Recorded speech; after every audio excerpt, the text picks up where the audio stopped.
Welcome back, everybody. It is Two Spot Monkeys Live. I'm Jim, and I am joined, as always, by the esteemed Tom Bobo. Tom, how you doing? I'm awesome, and I'm not so sure that I'm esteemed. I want to take a minute just to laugh at myself. When we recorded earlier this month, and we looked at the calendar in the long view, it looked like we were going to record almost every week this month. And then, wouldn't you know, here we are coming back after a week hiatus because work and life got in the way. So, listeners, thanks for hanging with us. And again, if it's one thing you've heard from my lips on this podcast, it's about half the time I'll be right on something, and the other half you can just dismiss it right away. Unless we're talking about head-to-head picks, and then there we go. There we go. And that's why we're here today. That's part of the reason why we're here today. It is, and we also had this feeling that we were going to have all this time to talk about everything except head-to-head picks, and here we are, and it's time to do head-to-head picks. Excuse me.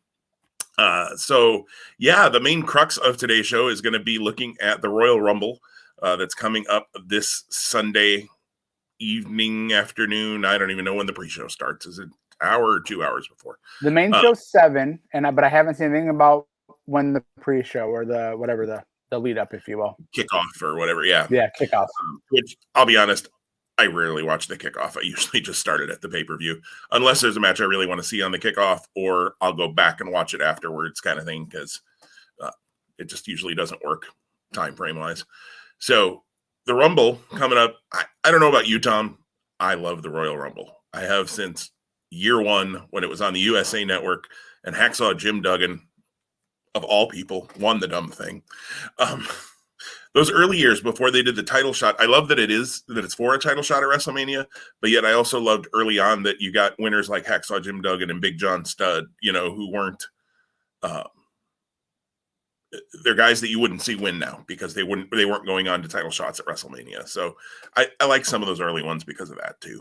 Yeah, I'm a huge fan of the Rumble. I'm really interested to see how it plays out in a Thunderdome or in the Thunderdome without an audience. I think that's going to be, I think the audience reactions are one of the main things that make Rumbles stand out, because when they do the countdown and then they have the surprises, and who knows if that's even going to be the case this year. It's the crowd reaction that's such an organic thing. Again, let's think about Edge last year as a great example. Let's see how that plays out on Sunday. I think it'll be interesting to see how it plays out. I think you're still going to hear the countdown because I think they're just going to pipe it in, which is, okay, like I get it. And I think you'll still get the reactions, but any crowd reaction, even jacked up, isn't going to match Edge last year or John Cena a number of years ago when he was injured. Nobody thought he was going to make even WrestleMania, much less the Rumble. There have been a few of those surprises where there's always some, like MVP last year, which was a nice surprise, but it wasn't Edge level. And then, you've got those few that you can think of. AJ Styles, when he debuted 4 or 5 years ago now at the pay-per-view. Those were huge. And I don't expect we're going to get any huge surprise like that. There's nothing that comes to mind unless it's a John Cena, in which John Cena now I don't think is quite the level that it would have been that it was back then. Maybe we see Cena at the Rumble. I don't know, but we can talk about that when we talk about the Rumble. It'll be interesting to see. I agree. I'm glad that I'm definitely glad I got to thinking back about WrestleMania 36 and how it was in the Performance Center with absolutely no fans, no Thunderdome, no nothing, just empty. That one really big fan over the entryway, but other than that, no fans. And as much as the Thunderdome has taken time to grow on me, I'm sure glad we've got that. It's better than the totally empty, echoey Performance Center. And granted, organizations that have done the empty arena have gotten better with that too. Ring of Honor, Major League Wrestling, some of those. But I'll take the Rumble in the Dome over a totally empty venue. Yeah. Well, let's talk about head-to-head. Oh, I meant to make that tick across the bottom. We got to have our little ESPN ticker here on the YouTube version across the bottom. There we go. Head-to-head with the Rumble. Head-to-head, I didn't pull up the stats, Tom, but you're winning by one match. I know that. Yep. Yeah, standings entering this weekend are 10-1 for myself and 9-2 for you. 10-1, 9-2. So a good start for both of us from Wrestle Kingdom. And now we go into the Rumble. We have 6 matches we're going to pick. Just straight winners. I know in the Fantasy Wrestling League we're both a part of, we also picked the final 4 in the Rumbles. We're going to talk about that here, but those aren't going to be official picks here in the head-to-head competition, mainly because that can be such a crapshoot, and one of us could really get buried if we bomb on those here. But we are going to have 6 matches because we think there are 6 matches happening this Sunday. One of them has been, well, let's just start with that one, I guess, and talk about, and that's the SmackDown Women's title match, Sasha Banks versus Carmella. Sasha Banks faced Reggie a couple of weeks, or Reggie, whichever way you want to go, a couple of weeks ago on SmackDown with the stipulation that if she got to face Reggie, then Carmella could have a title match. And we just don't, like, it's been really weird whether it's happening at the Rumble. They kind of have said that, but yet it's not on their webpage. What are they doing here, Tom? Well, and it's one of those things where, I think, I don't know this to be actual or factual or factual. It seems like a lot of times WWE on the SmackDown side will promote things that seem like they're pay-per-view centric, and then they show up happening on SmackDown. And I don't know if that's Fox's influence or if that's a combination of WWE and Fox partnering and saying, hey, you need to make this a destination show. I don't know. So if we're recording this on Friday, if tonight on SmackDown we get this match, I would not be surprised. I do think there's a spot for it on the Rumble, and it should happen on the Rumble. But considering the history, I think, of what's been happening specifically in the SmackDown brand or on the SmackDown brand, you've had things that have been kind of almost earmarked for a pay-per-view spot, and then they've shown up on a Friday Night SmackDown show. So we'll see. I agree. And I think the fact that Carmella has not been officially announced for the Rumble makes me feel like this is happening on the Rumble show, because otherwise, unless she made a statement, I'm not going to enter the Rumble because I'm going to win the title anyways, which she hasn't. That piece makes me think too that it's probably happening on the show. But yeah, I agree. And SmackDown has been super good lately. Yes, it has.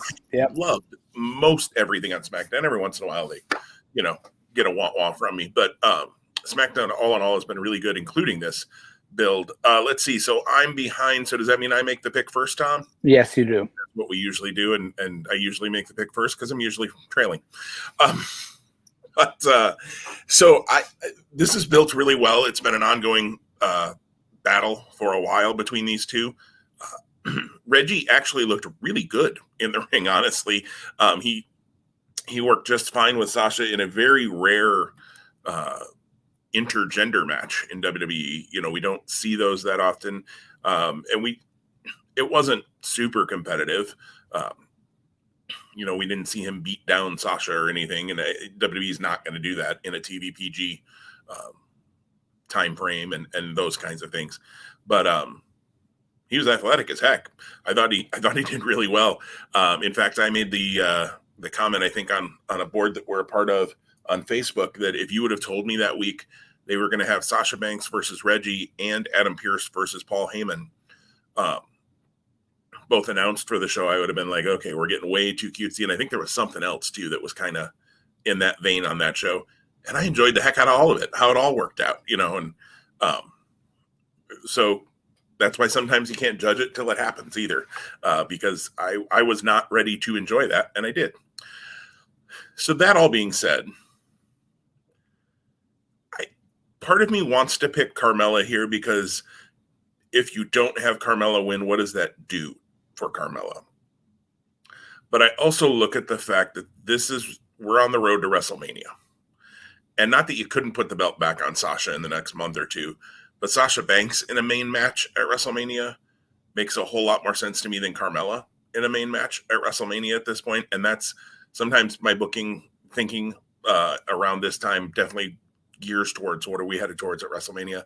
I don't know what Sasha's match is at WrestleMania yet. I already told you, Tom, that in a little while here, when we get to the Women's Royal Rumble match, that will be the moment when I make my decision on who's winning it, because I don't have a real clear sense. I have some ideas, but I would love to get back to Sasha and Bayley at Mania. I think that's a Mania-worthy feud that they had. Maybe they had there. But all that said, as much as I would like to see, if it wasn't heading up to WrestleMania, I would pick Carmella. But because of where we are in the year, I'm going to go Sasha Banks in this match.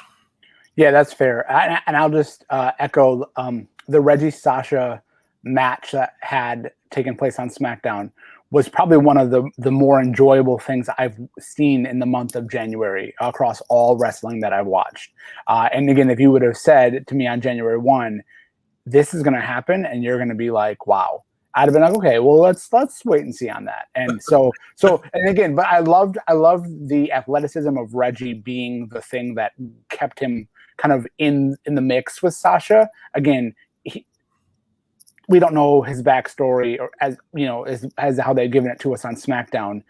He is from Cirque du Soleil. That was kind of his prior career, and Graves kind of throws those kind of onesie items out in that space, hinting at that, but they're not naming that specifically as, hey, this is a former Cirque du Soleil performer, and now he's transitioned to being a sommelier, in which, again, of course, that's not true. He's training to be a wrestler, but we're seeing him as Carmella's second. That being said, the one part that I am challenged by, and I think this is going to be a statement for the entire show, and on all of my picks at least, in some cases, is the traditional road to WrestleMania isn't as straight, in my opinion, as it always has been in past years. So, like, you typically could say, all right, January, the Rumble happens, Batista wins, and then Batista's got a straight line to WrestleMania and whatever's going to happen there, whether Batista being a world champion or Batista winning the Royal Rumble. I think there's a little bit more deviation in the path now for all of the performers. So, while I do think that sometimes it will follow a straight line for the most part from point A, the Rumble, point B, WrestleMania, I feel like you have to consider that in some ways. And sometimes if you do consider it and then you're wrong, you can just say, okay, makes sense. But if you don't consider it and you're wrong, then you're like, you should have saw it coming, not to use the tagline from last year's SummerSlam. My pick here is going to be Sasha Banks as well. Again, I do feel like Carmella can lose and stay strong, but I agree with your opinion too that if she doesn't win here, when? And I definitely see her as when she's come back now, and all those vignettes compared to what we're seeing in the ring they're the same character, but she's actually upped her game a notch. So Sasha's my pick as well. And we do have 2 pay-per-views between the Rumble and WrestleMania this year instead of just the Elimination Chamber. So they certainly could do something. I guess my fear is if you have Carmella win and then just drop the belt back to Sasha or drop it to Bayley or drop it to, I think you're doing her more harm than good at this point. Well, there could be something. You've got Elimination Chamber and then Fastlane happening in March as well, which will be the first pay-per-view on the new WWE Network on Peacock, which we'll talk about in the weeks to come as well. But one thought that just came to me, and I'm not going to change my pick, but I just want to throw it out there for just thought and conversation. And then when we do a recap next week, we'll see if this maybe is a factor. I could see Carmella winning because Reggie gets involved, and then for Sasha to get the belt back, she has to be. It's a 2-on-1 match. Okay. So Carmella could say, "Hey, you couldn't beat me, even though you could beat Reggie, and that's why I won the title." Even though everyone knows. And it's visual to us as viewers that the only reason why Carmella won was because of Reggie's interference. So then Sasha has to overcome both to regain the title. We'll see. Yeah, I could see that working, absolutely. And if they did that, at least then, especially if Sasha, and I normally hate this, but if Sasha were to pin Reggie to win the women's title back, you keep Carmella kind of strong too, and she didn't take the fall. I usually hate when the champion doesn't take a fall, but that I could see that definitely. We'll see next week where that leads. We're going to stay in the women's division next and go with the women's tag team title match. Asuka and Charlotte Flair defend versus the former champs, Nia Jax and Shayna Baszler. And Tom, you are up first. For sure. So this whole match, and it's a rematch, so that makes sense as to why it's happening. But the way that TV's been going and the paths of Asuka and Charlotte specifically, and where they've been featured and focused, and then you think of this match and it's not aligning for me. So that's a little bit odd in a way. but perhaps those players that are involved in the outer cusp of what's happening impact what happens here. I'm excited for this match. I think it's going to be good. Again, and I know both that when we picked TLC last month, I didn't pick Asuka and the mystery partner to win the belts, and that did happen. I thought they would tease something more because Charlotte originally was saying, "Hey, Asuka, when do I get my shot at your belt?" And they've gone away from that. Maybe, and this is here where they come back around and restart that story, if you will. But I don't think that they need to be tag team champions if that's a path that they go. So I'm going to say that Nia Jax and Shayna Baszler win and regain the women's tag team championships. And perhaps maybe Lacey Evans is a factor in the decision. Yeah, I can't agree with you more about the paths that Asuka and Charlotte are on and how they have absolutely nothing to do with the fact that they are the women's tag team champions. It kind of makes you wonder why they even needed to do the title change if this was where they were headed, which also leads me to believe they had no idea where they were headed when they did the title change. As good as SmackDown has been, there are parts of Raw that have been good, but it's shocking to me that Bruce Pritchard and Vince McMahon are supposedly the leads on both shows, and one seems pretty focused. And while, yes, the other one is 3 hours versus 2, it's not like they have 2 focused hours and then they lose focus in the third hour. Most of Raw feels like it's throw a dart, see what happens, and we'll give it a shot. The booking on this has been so weird. Asuka's been involved, obviously, in the Alexa and Randy Fiend storyline, which has got lots of branches kind of branching out all over the place. And Charlotte's got her thing with Lacey and Rick. So I'm with you. Nia and Shayna getting the titles back makes the most sense to me because Asuka and Charlotte have their own things going on that aren't going to wrap up here, obviously, because they're not involved in any way. But Asuka and Charlotte, I think getting the tag titles off them makes sense. And perhaps we head towards an Asuka and Charlotte match again at WrestleMania. I think that's a possibility. We'll talk about that more when we get to the Rumbles, and Charlotte's also in the Rumble. 3 out of these 4 ladies are working double duty on Sunday night as well, because all 3, Nia, Shayna, and Charlotte are in the Women's Rumble as well. Asuka obviously is not because she's the Raw champion, and it makes no sense for her to win a Rumble. I guess she could win a Rumble and go after the SmackDown champion. That would actually be interesting. Hey, why not? But we're not doing that. So Nia and Shayna are my picks here as well. Just writing that down for posterity's sake and so that I remember after we do this who in the world I picked. Let's go.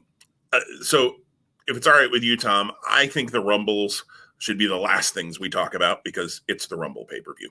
So let's go to the world title matches next, and we'll start with the Universal title last man standing match. Roman Reigns versus Kevin Owens. Just want to say, 2 weeks ago, I called it and said that I did not think Adam Pearce, or I thought it was at least possible that Adam Pearce would not end up as the challenger here at the Rumble. And sure enough, in a really pretty good angle, I thought, with the card subject to change mentality, Adam Pearce and that just wonky knee came back to bite him. And Kevin Owens is in for the last man standing match.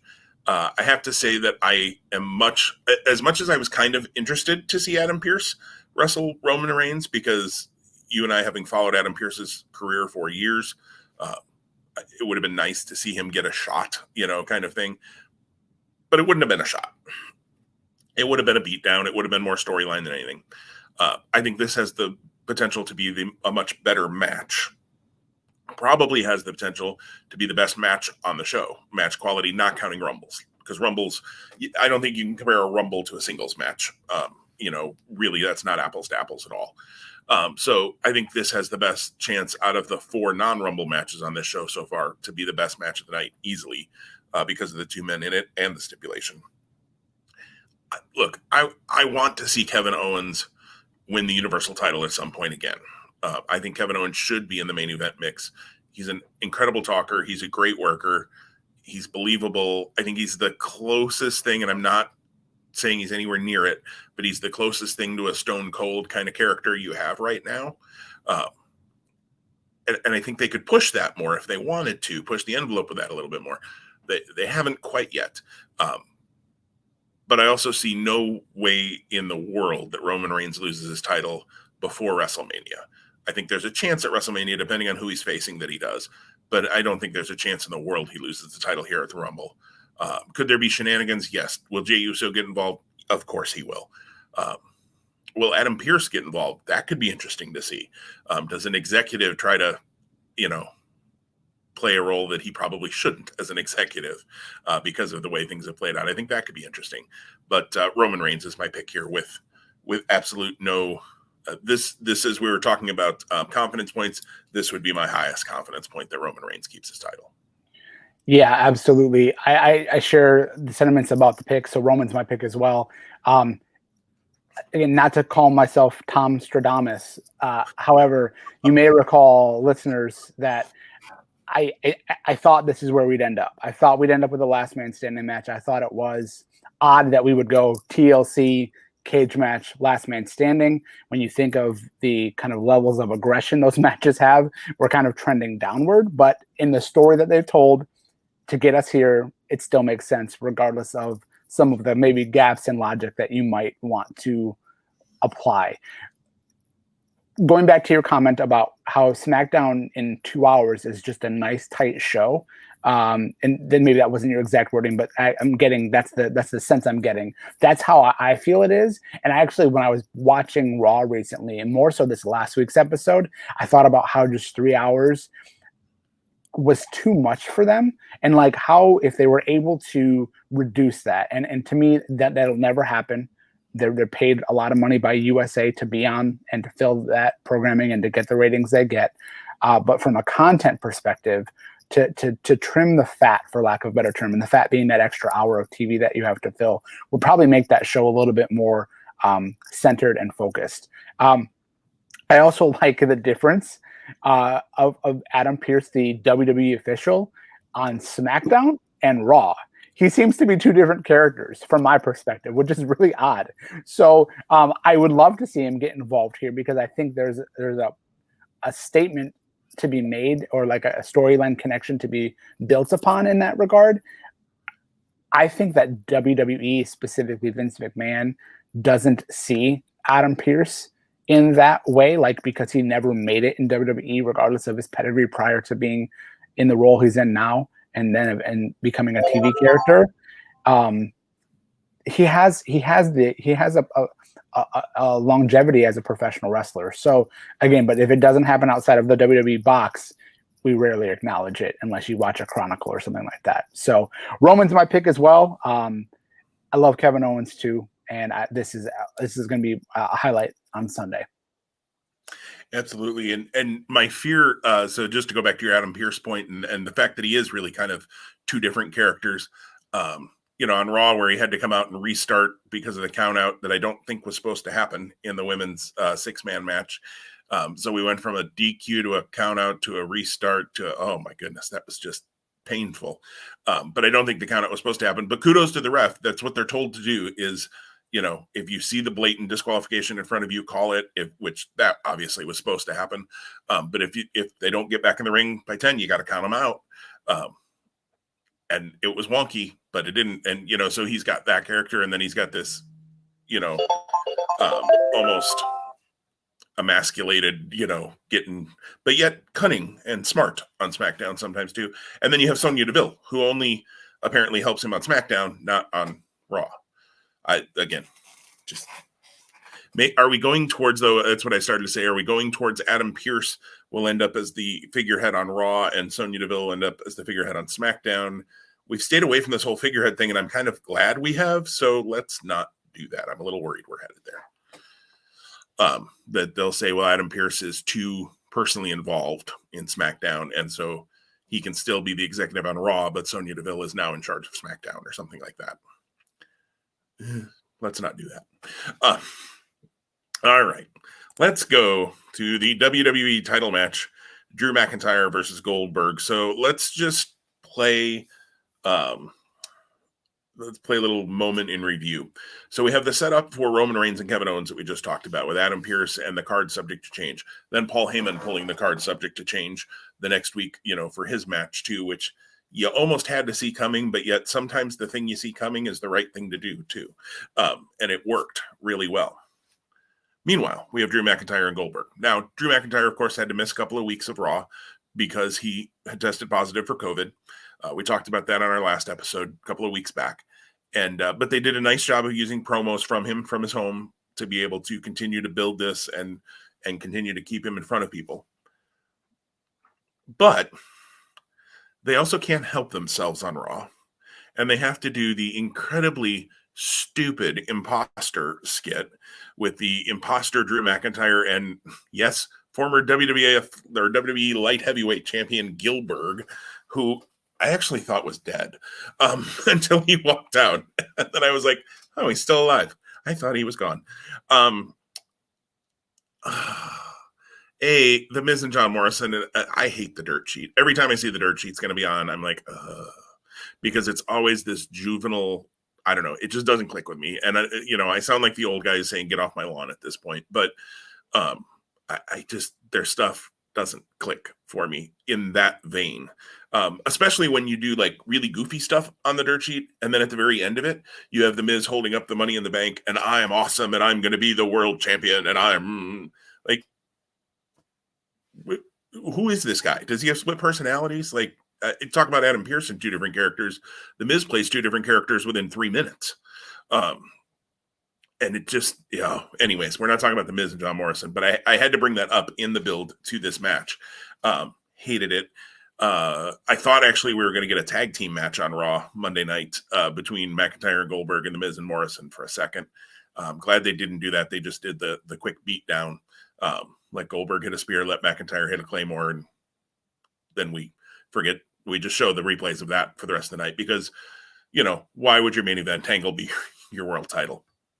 Raw booking, right? We could do a whole show on Raw booking and we'd be here for 3 hours. 2. But so for this match, I don't know.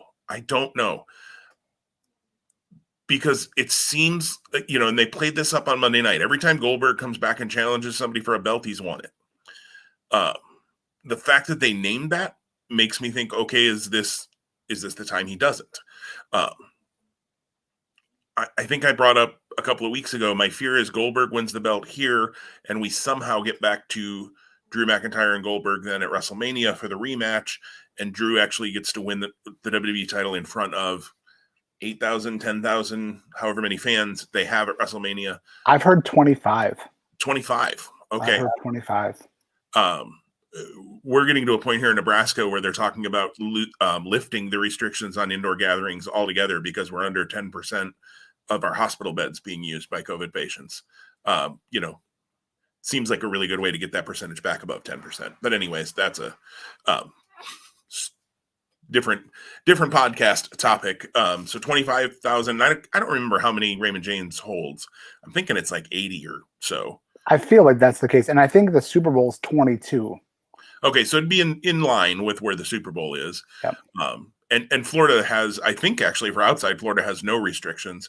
You just have some common sense restrictions of people realizing that you're going to get a ton of bad publicity if you put 80,000 people in a stadium. So maybe don't do that.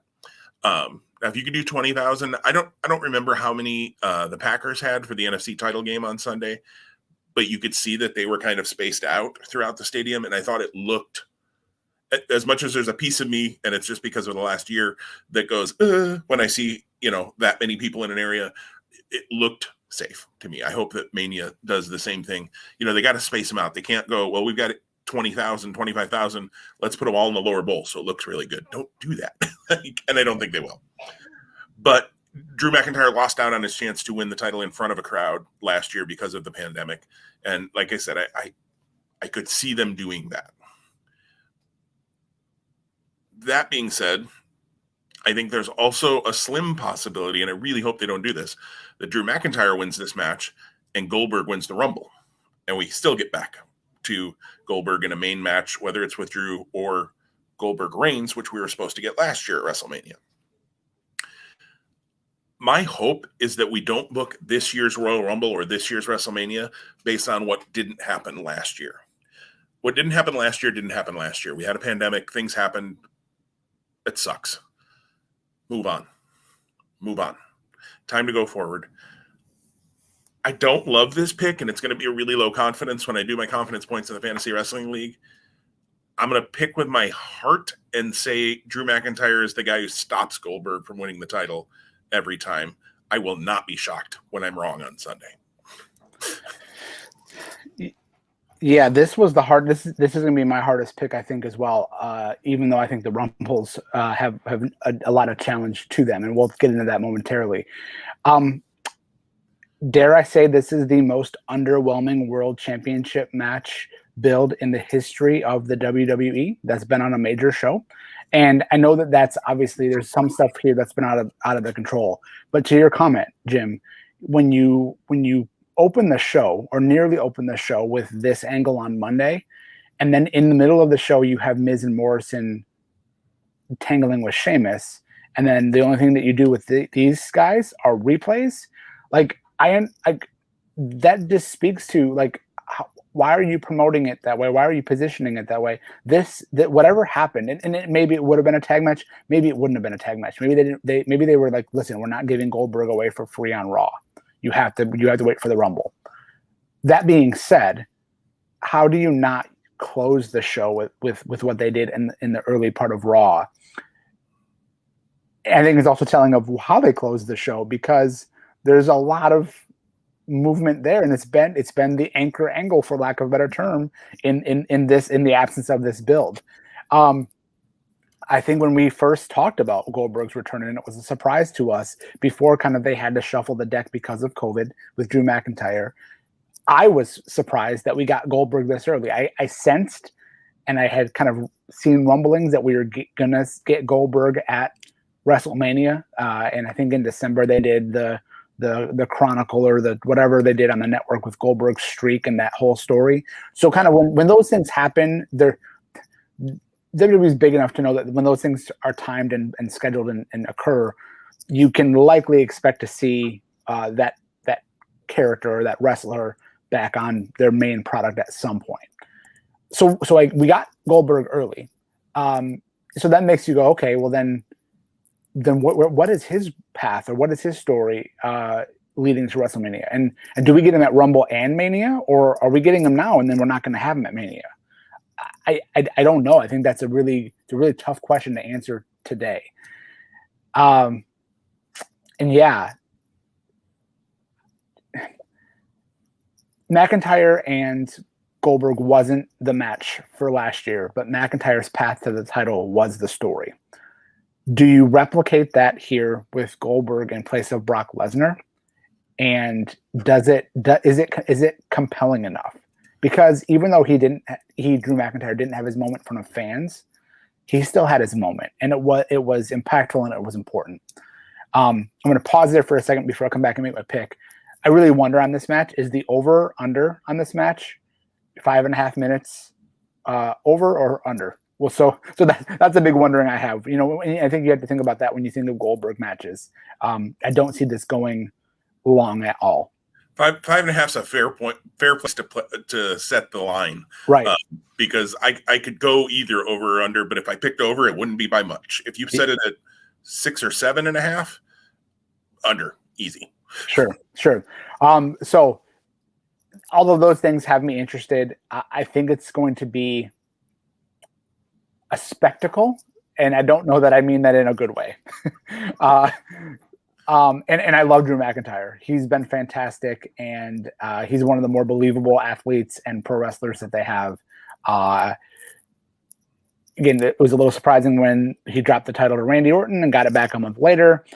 So would I be surprised here if he drops it and then the path to WrestleMania is him and Goldberg again?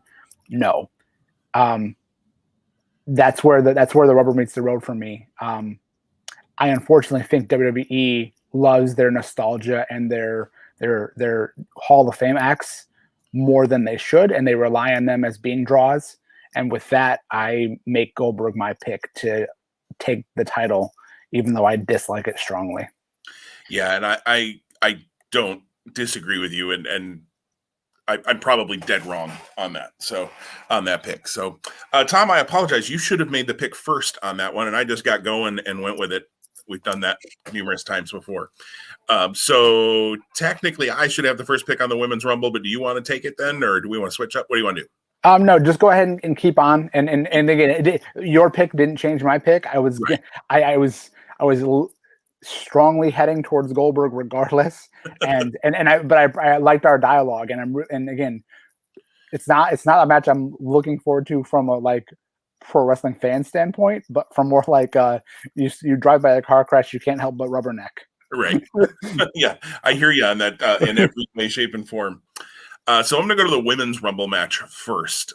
So far, there are 12, I believe, women I have. I just double-checked it on WWE.com before we recorded, too.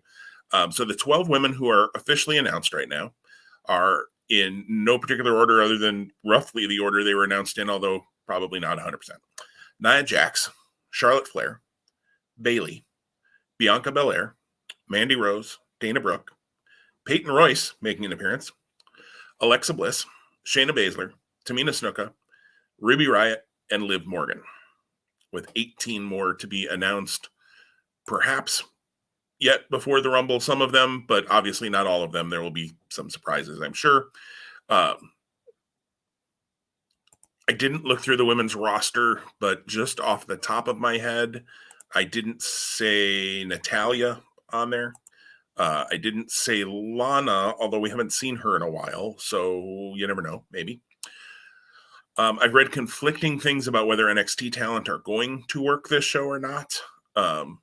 They've been trying to keep NXT talent not at the Thunderdome, just in, trying to keep things separate for COVID reasons, although they certainly have made some. Finn Balor worked the Superstar Spectacle show, which was at the Dome.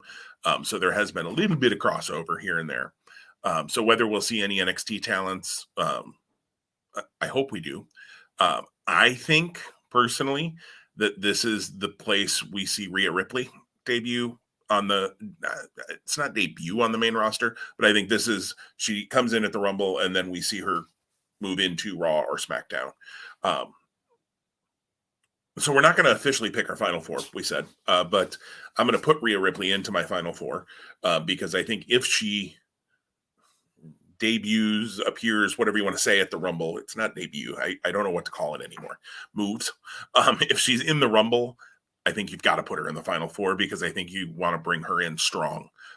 You should, anyways. She was great in NXT, and I think she can do big things for you, as we've talked about numerous times on this show. On the main roster as well. So I think that's somebody we're going to see in the Rumble as well. Do we get any legends to come back? Does a Trish Stratus or Alita or who knows, Molly Holly, Ivory, pick random names that we've seen in the Rumbles the last couple of years as well.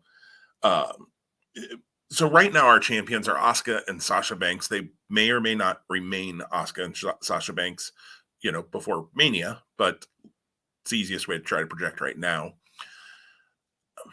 I think you come down to probably 4 options, and maybe these are your final 4. I don't know. But I think your 4 options are Bayley, Charlotte Flair, Rhea Ripley, and Bianca Belair.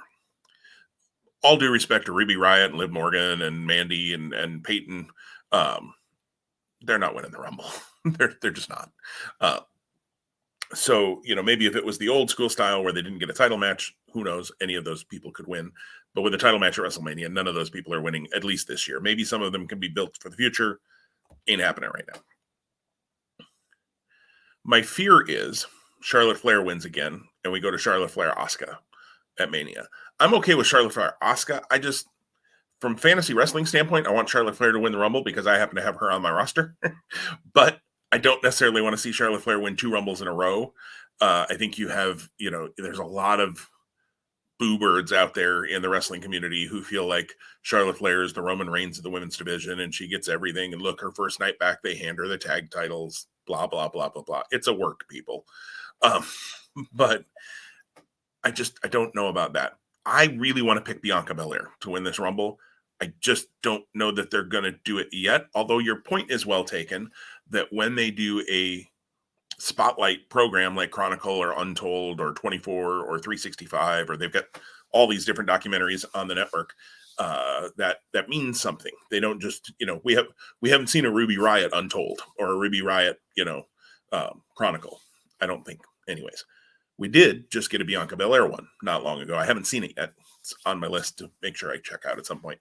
I would love to pick Bianca, and she's going to win a Rumble, I think, at some point. I'm just not sure it's this time. I just don't know where I want to go. So I'm going to go out on a way limb and just see if I can bury myself before we ever get into this thing this year. And I'm going to pick Rhea Ripley to come in and win the Rumble. It's a crapshoot for me, this women's Rumble. I think the men's Rumble, I've got a little more, I feel a little better about my pick when we get there. But this one is really throwing a dart. So, and I didn't even know I was going to pick Rhea Ripley until I just said it. So Rhea Ripley is going to be my pick to win the Rumble. I think you strap a rocket to her. You put her in a main match. I don't really care against who, to be honest, whether it's Sasha or Asuka. Asuka and Rhea Ripley, to me, is really interesting and would be really, really fun at WrestleMania. So that's going to be my pick, Rhea Ripley. Awesome. Yeah, and I loved how you unpacked the ladies who are announced and those that are kind of the maybe upper echelon of contenders. I do think you have to have NXT talent. I think the one difference that the way they talked about the women's Rumble versus the men's is, and this is more of that Adam Pearce official centric phrase. He goes, there's 15 guys from Raw, 15 guys from SmackDown, and that's who's in the Rumble. They haven't used that terminology when they've talked about the women's match. So I believe we are going to get a number of NXT talents. Legends is a good thought, but who, right? Do you have Beth Phoenix because you already have Edge, and Beth is already down in Florida because whether she's been traveling back and forth, but she's been doing NXT commentary in person as of late. I'm still so like processing like the moving parts of people having to travel during a pandemic that like it makes me think it good or bad, it puts a cap on the parameters in which I may expand normally and think of talents that may be involved versus those who actually will be involved. I'd be hard pressed to argue with the 4 or 5 that you named as kind of being who could be the final 4. I really appreciate that you brought up Rhea Ripley because she's been too quiet after the last women's standing match with Raquel. So yeah, this is her spot, and I do fully expect her to show up here and her to land on one of the 2 primary shows, Raw or SmackDown, following this. I think it's going to be Raw, and I'll explain why. I don't think we end up with either Asuka or Sasha together as champions when we come to WrestleMania. I think somehow, some way, if you were to say, I need you to make a wager today on what you think is most likely to happen. I think Charlotte is going to unseat Asuka sometime between now and WrestleMania. Maybe it comes as an issue out of their tag match here on Sunday. Maybe it's different. We also have the Lacey Evans and Charlotte issue. I feel like that could be resolved at Elimination Chamber. Or maybe for some reason you have a women's Raw title Elimination Chamber match. The Lacey and Charlotte issue gets resolved there, and Charlotte wins the title at that time. Who knows? We'll see. When we'll get there. Lacey's not announced for the Rumble either, which is insane. You figure right. Yeah, and you have to think that she'll be there. I'm gonna go back to when we had Rhea and Charlotte at the Rumble. I'm sorry, at WrestleMania last year. There was more to come, and the pandemic happened, and injuries happened, and surgeries happened, and things didn't materialize. So as much as we said, in a way, we're kind of hopeful or wishful that WWE doesn't attempt to recreate the Drew McIntyre moment at WrestleMania this year because there's going to be fans there. In a way, I do think they're going to potentially continue the Rhea Charlotte storyline. And what an interesting way to do that by having Charlotte win the Rumble and again, and maybe challenging for a title that perhaps Rhea Ripley wins.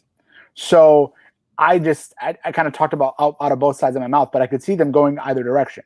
I think Charlotte beats Asuka, and with your pick, Rhea then becomes a challenger for Charlotte. kind of flipping the script from last year, or Charlotte wins, and Charlotte is my pick, and she then goes and faces whomever the champion is. And again, it may be totally different. But we get somehow, some way, I think we're getting back to Rhea and Charlotte, and maybe they just tease it here, and maybe it happens after WrestleMania season. But I'm going to go Charlotte Flair back to back, and it's going to be a low confidence pick when I make it this weekend. But I think there's probably 2 or 3 people. Rhea, Charlotte, and Bianca are my top 3, and I expect all 3 to be in the final 4. From your lips to God's ears for the Fantasy Wrestling League. But so then we go to the Men's Rumble, and Tom, you're going to get your first pick here, or the first pick here for the Men's Rumble. I'll just run down, though, before we do that. There are 17 announced competitors thus far in the Men's Rumble. Daniel Bryan, Edge, Bobby Lashley, AJ Styles, Randy Orton, Otis, The Miz, Jey Uso, Cesaro, Jeff Hardy, Sami Zayn, Shinsuke Nakamura, Big E, Dolph Ziggler, Sheamus, John Morrison, Mustafa Ali, and 13 more to be announced. I do think it's interesting, just mentioning it. Dolph is announced, Robert Roode is not. So you kind of think he might be in there. And there was one other place. Bobby Lashley is announced, but MVP, Cedric, Shelton Benjamin, none of them are announced. I think we could see some of them as well in that match. Maybe even Chad Gable, since he is the leader of Team Alpha now, with he and Otis and kind of Daniel Bryan. That's a different thing. But can you look back at that list? Can you quickly draw a line between Raw and SmackDown competitors and what the numbers are right now? So count for me here. I'll just read them off to you. SmackDown, we have Daniel Bryan, Otis, Jey Uso, Cesaro, Sami Zayn, Shinsuke, Big E. Where the heck is Dolph right now? SmackDown. He's on SmackDown. God, is that bad? He's a tag champ, and I can't tell you what brand he's on. And that's it. Okay, so that's 8. That's 8 for SmackDown. 8 out of 17. Okay. So 9 then Raw. Yep. So about even. Yep. So let me get like the people that I think are going to be surprises out of the way first. And I think they potentially play into the end of the match, or some high involvement in the match, or action after the Rumble. I think we get Seth Rollins, and I think we get Damian Priest. I think those are the 2 surprises, and maybe not the only 2, but I think those are kind of the 2 surprise entrants in this year's Rumble. Rollins would be on that SmackDown side. He is a SmackDown talent. And then Damian Priest, I think he's headed to Raw. Again, much like in the same vein of Rhea Ripley, Damian Priest has disappeared since Karrion Kross chopped his head off in NXT. No, that was Luchasaurus and Lucha Underground. You're using them. Gotcha. He's regrown now in AEW, so it's good. I also want to call out the surprise of, in general, not getting a Randy Orton Fiend match, tease, something or other. Randy Orton's in the Rumble, and that's crazy. And Randy Orton's got a heck of a history with Edge that's still unresolved, going back to last June in the greatest wrestling match of all time. And then the Fiend's out there. Sorry, was that out loud? so like those elements, and then of course, like we talked about earlier, Edge declared on Monday that he's returning to the Rumble. So wow, the Men's Rumble is star-studded to the hilt, and I think it's going to get even better. So with my kind of predictions of Damian Priest and Seth Rollins, I easily could see Orton, Edge, Rollins, Daniel Bryan, Bobby Lashley, maybe, all being in the mix for the contendership, like the final 4, final 6, if you will. I'm going to be hard pressed to figure out who and who my picks are for the final 4 when we get down to it. But I'm glad I don't have to pick those today here. I just have to pick a winner. I can't wait. This is going to be super exciting. And because of what I picked earlier with McIntyre and Goldberg and what I think that path looks like, it's driving my pick here. My pick here is Daniel Bryan, and I believe Daniel Bryan does so and then goes on to challenge Roman Reigns at WrestleMania. And I think that they started to begin to tell that story, and then they kind of shifted slightly, kind of maybe knowing that that's where they wanted to go for Mania, and that's why Kevin Owens is back in the spot here at Rumble. And again, I think you can, in a way, begin to replicate the Daniel Bryan like road to the title at WrestleMania 30 here with Roman Reigns, but in a different way. And again, Roman Reigns has been, if not the best, one of the best things about WWE TV for the last 3 to 6 months. So Daniel Bryan is my pick. I don't know who he's going to last eliminate, but when we get down to that final 8, final 6 on Sunday, I'm gonna be real in tune to that.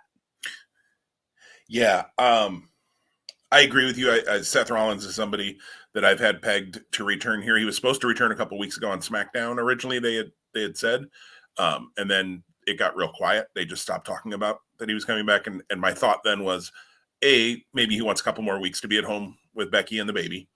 I do think Becky Lynch has about a 20% maybe chance of showing up in the Rumble on Sunday, depending on how she's feeling. And, it's an outside chance. I think we could see Becky Lynch in the Women's Rumble. But Men's Rumble, I think Seth Rollins definitely does appear here.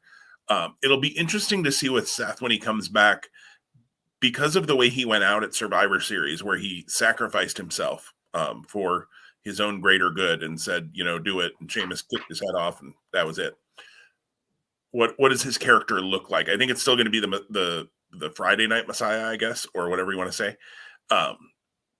But I think there's going to be some shifting in it a little bit. Is it a little darker? Is it a little something? I think it's going to be interesting to see what they do with Seth. But for the Men's Rumble, I agree with you. It is massively star-studded. It is. I can narrow this down a little more. I agree with you on most of your picks.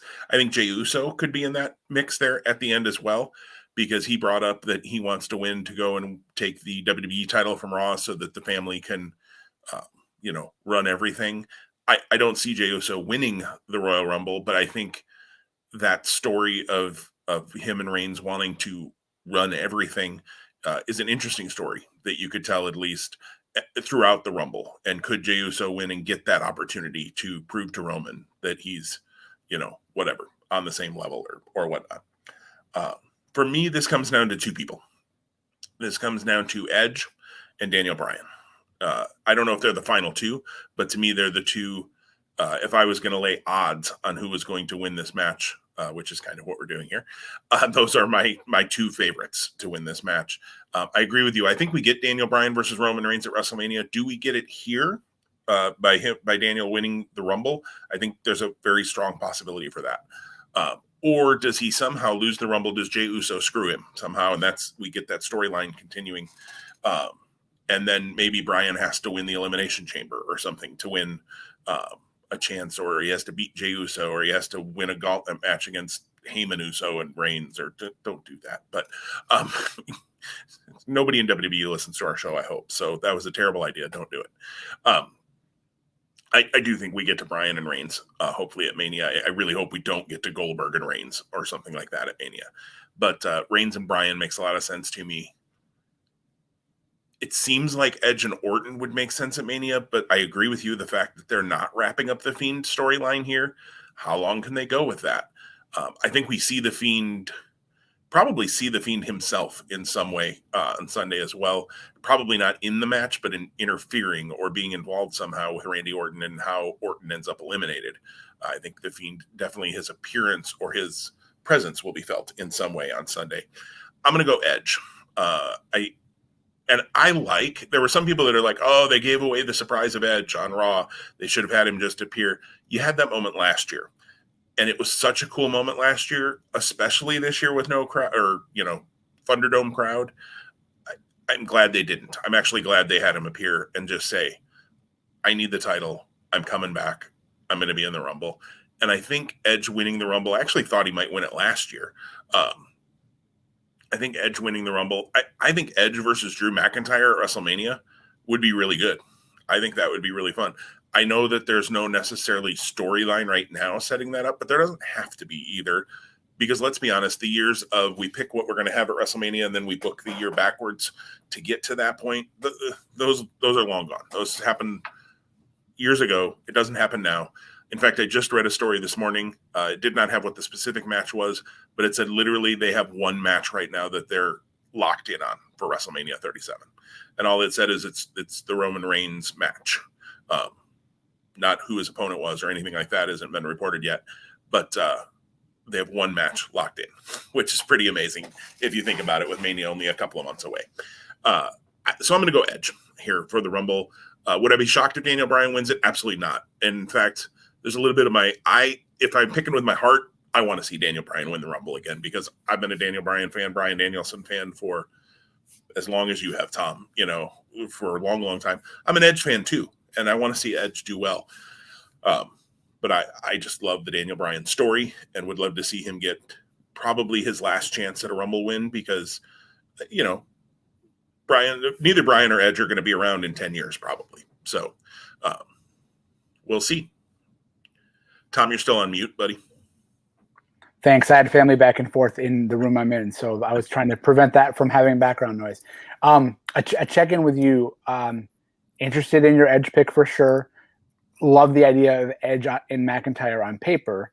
And again, with your picks, that would align itself. Again, lots of time between Rumble and Mania to develop things.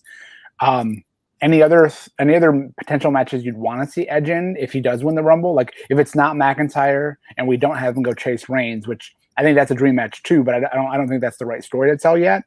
And I'm gonna go under the broad assumption that you don't want to see Edge and Goldberg.